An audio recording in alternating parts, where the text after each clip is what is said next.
গতদিন আমার বান্ধবী তিশার বার্থডে ছিল।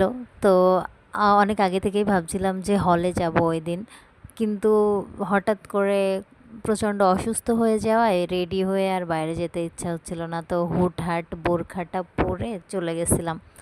এরপর রাতে আনিকার কাছে ছিলাম।